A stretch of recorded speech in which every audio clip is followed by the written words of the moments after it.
J'ai besoin que vous toutes et tous, vous écriviez au président de l'Assemblée nationale pour lui dire que vous voulez que les services soient en LSQ.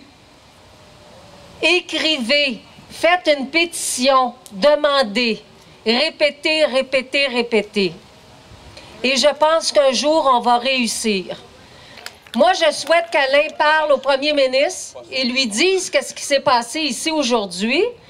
Et en plus, Alain me disait qu'on pourrait peut-être inviter les députés du Parti québécois, de l'ADQ, il y en a un au Parti solidaire, les indépendants, le Parti libéral, inviter les députés, puis inviter Michel Lelièvre, entre autres, qui pourrait expliquer l'importance de l'identité puis de la culture sourde et pourquoi ça prend des services en LSQ pour les enfants dans les écoles.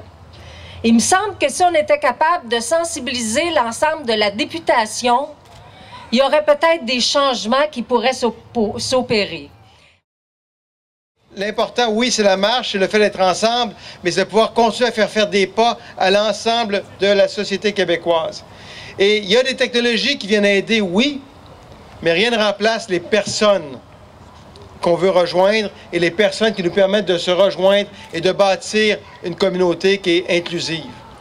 Un dernier exemple de technologie qui permet de faire connaître le LSQ, qui pourrait le faire connaître.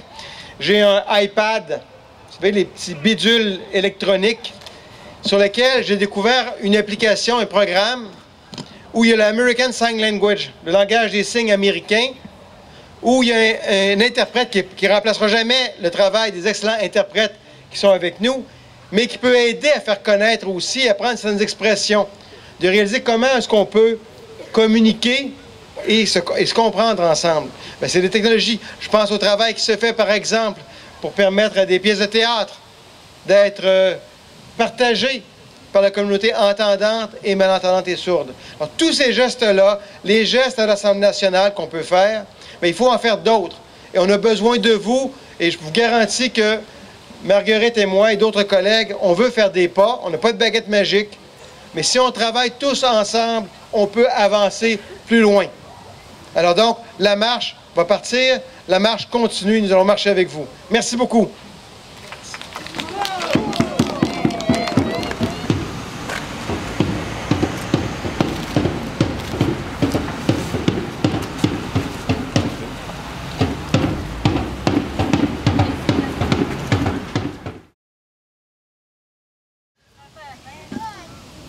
Quelle est l'importance de la marche aujourd'hui? C'est important pour nous de montrer à la communauté, aux gens, aux entendants, aux citoyens que la communauté sourde existe et puis et c'est important que cette journée-là se fasse dans différentes régions. Montrer qu'on est fiers et que la langue des signes, c'est précieux pour nous, c'est une valeur et puis c'est une occasion pour sensibiliser les gens. Revendiquer nos droits, on est des citoyens à part entière et puis c'est important que cela se préserve et continue. Au niveau de l'éducation aussi.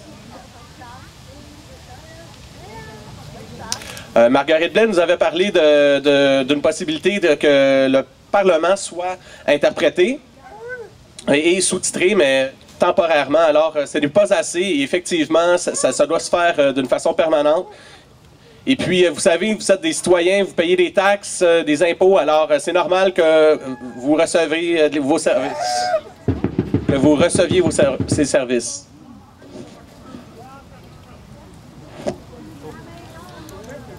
Nous, je propose que nous formions un comité pour bien négocier avec les instances politiques et que les leaders sourds se rassemblent pour discuter et puis faire des pressions.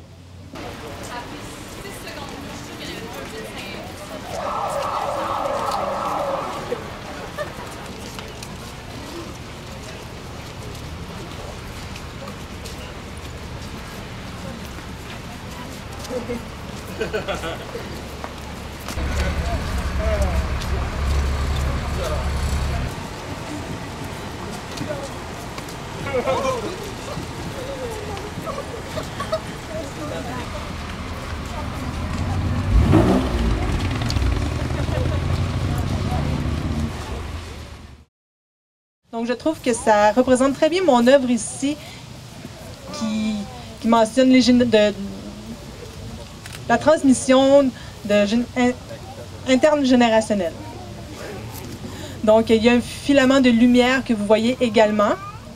Donc ça part du passé. Vous voyez ici la ville dans le fond, ça représente le passé. C'est la communauté sourde, les lumières, ça veut dire que c'est encore vivant. Donc, et ça se transmet de génération en génération. Donc, il y a des petits filaments de lumière qu'on voit dans le haut. Donc, ça veut dire que ça continue, même si c'est le passé, ça continue toujours à être présent. Puis, ça se poursuit dans les générations futures. Donc, c'est comme plusieurs niveaux qu'il y a à la toile, de haut en bas, donc du passé au futur. Ensuite, vous voyez, les personnages sont penchés un petit peu. Donc, ils regardent les enfants. Donc, c'est l'avenir. Donc, les enfants sourds ont un avenir. Et la langue des signes, c'est comme ancré dans nos racines. Donc, ça représente, c'est comme un arbre, nos racines sont très profondes. On voit ici que c'est des mains qui sont des racines qui embrassent, qui enlacent les enfants. Donc, la langue des signes se transmet également de génération en génération.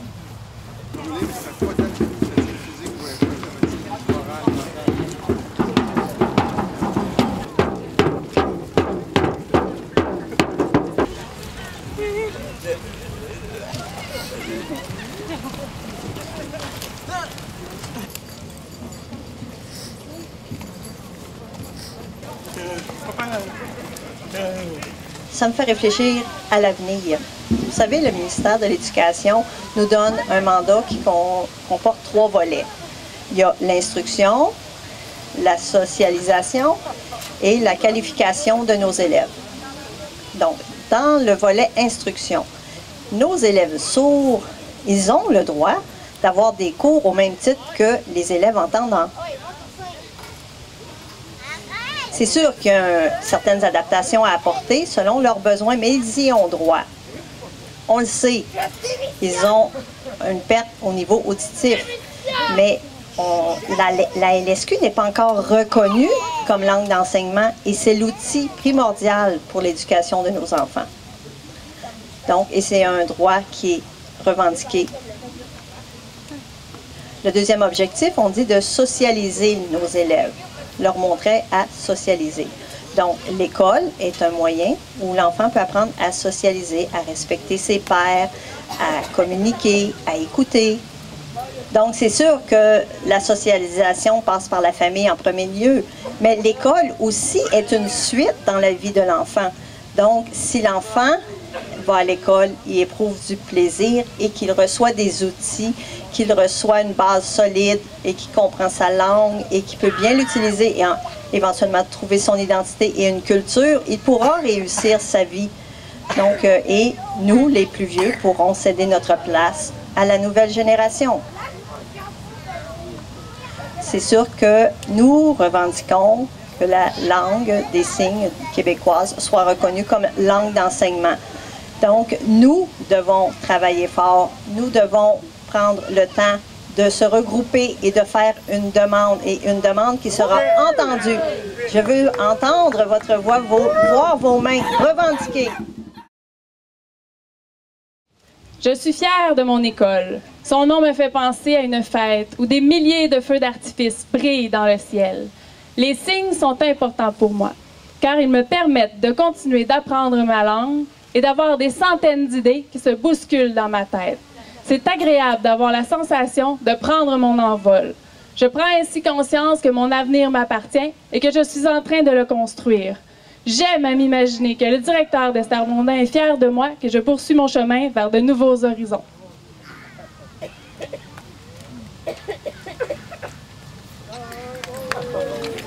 Voilà LSQ!